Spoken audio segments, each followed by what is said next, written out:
and glory. The important thing is to get things done. And he also was concerned about avoiding another civil war. I don't know what Caesar would have done had he lived, but I can give you some indications. His treatment of Athens suggested that he might have eventually taken steps to democratize the Roman constitution.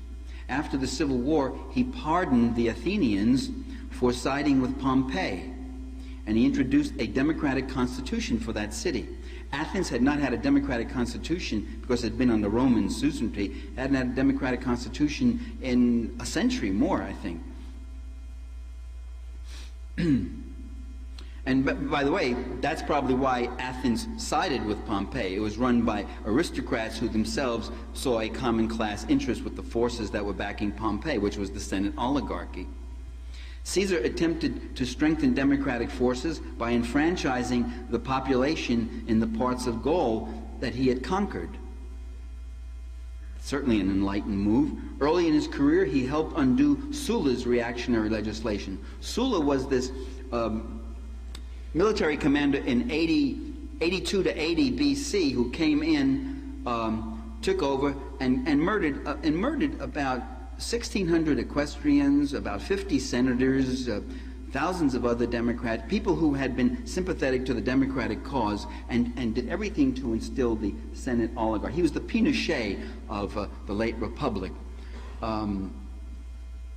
He abolished the popular assemblies. He actually brought the Roman Constitution. If he didn't abolish them, he really practically strangulated them. He brought the Roman Constitution back at least 2 centuries. And Caesar came in and he undid all the various reactionary legislation that Sulla had put in, stripping the people's tribunes of their ancient authority and the like. Caesar began to regularly bypass the Senate and deal only with the assembly. That's moving in a democratic direction. But that, by the way, is what elitist historians from Cicero to this day have seen as his autocracy, his violation of constitutional procedures. Caesar granted citizenship to all medical practitioners and professors of liberal arts to encourage them to stay in Rome. He set about to provide Rome with the finest possible public libraries. He guaranteed to Jews the right to practice their religion. And he probably was one of the very first leaders of antiquity to extend a guarantee to religious freedom. And these too were actions that suggest something other than the undemocratic tyrant. One of Caesar's first acts upon becoming consul was to have the proceedings of the Senate and the Assembly published and posted every day, so that make them more accountable to the general public, also to embarrass the senators if he could. During his first consulship, he regularly disregarded senatorial vetoes. He updated and streamlined the voter registration rolls. After the Civil War, he arranged that half the magistrates be popularly elected and half appointed by himself, thereby completely bypassing the Senate. He decisively terminated Cicero's political witch hunts against the Democrats, driving Cicero into exile and rousing panic within reactionary ranks. As part of his war against the Optimates, he substantially expanded Senate membership, filling its ranks with equestrians, with nobility from Gaul, and if that wasn't enough, he even made senators of a small number of libertini.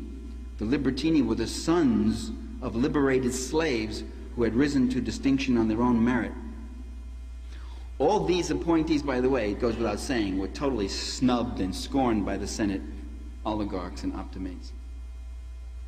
So it's no surprise that Caesar was supported by the Roman proletariat and accepted by many prosperous upper middle class people and entrepreneurs who were satisfied with his orderly administration. Some of the Democrats in Rome sought a total social revolution, a redistribution of wealth among the poor. Some even thought to free the slaves and extend citizenship to foreign residents. Caesar found their support useful, but he was a reformer, not a social revolutionary. He abolished all workers' guilds. A lot of new guilds were being formed, new worker unions and such. He abolished them, except for the very ancient ones. and he would not go all the way with the Democrats by eliminating all debt payments. And he did accrue extraordinary honors and power to himself. He had himself appointed Imperator of Rome. Imperator has been translated by too many historians to mean dictator. Both Imperator and the other Latin word dictator, which is spelled identically like the English word dictator, Imperator and dictator were akin to commander-in-chief or supreme commander. They usually were appointed for limited 6-month terms, although it's doubtful that he would have stayed only 6 months. Plutarch reports that Caesar's predominance caused the Senate and nobility to fear that, quote, he might now urge the people to every kind of insolence, unquote. And the worst insolence was for the people to demand a larger portion of the pie. Caesar was assassinated as he presided over the Senate in March 15, 44 BC, the Ides of March as it was called on the Roman calendar, by a dozen or so senators. He actually knew about, there were all sorts of assassination plots against him, and he never acted against the conspirators. He just let them know that he knew about it, and they would shrink back when the lights went on. And the story goes, as told by Suetonius, Appian, Plutarch, they're all vivid descriptions of this. He was walking into the Senate, and he had dismissed his Spanish guard. He had a Spanish bodyguard of crack warriors who could have taken out the whole Senate, let alone a dozen assassins. But he had dismissed them, and he went in unarmed. As he walked in, someone handed him a piece of paper saying, beware that there's an attack imminent, about to happen, the story goes, and he just put that into a pile of sheets of paper that he had.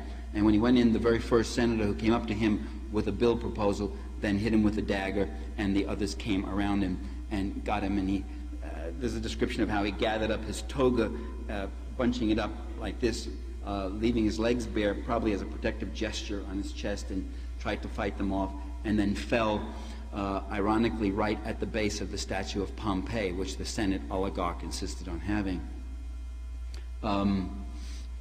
Since then, there's been speculation for 2,000 years as to why Caesar dismissed the Spanish guard and went in like this. Appian concludes that he just wanted to die. He just was getting old.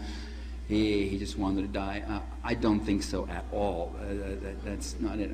I think he didn't think that would happen right there in the Senate, and I think he did not want to show a fear by having a guard around him right in the middle of the Senate. Historians who are willing to consider any interest except class interest explain away the assassination in terms that are oddly, kind of unsettlingly favorable to the assassins. So we're told that the conspirators had a strong distaste for dictatorship and refused to accept one-man rule, that they wanted to preserve their beloved republic and its long-standing traditions. Many, like Cicero, supposedly had a profound respect for the law and could not forgive Caesar's usurpation. Cicero was not invited to join with the dagger. You really had these super aristocratic elites. Brutus and Cassius were the two main perpetrators. But, I mean, they were of like mind, like Cicero. Others supposedly felt a personal jealousy and rivalry because they were so overshadowed by this truly remarkable man. And by the way, Caesar was a man of outstanding qualities. He was said to have been a commanding and inspiring figure, uncommonly intelligent, handsome, and utterly charming when he cared to be.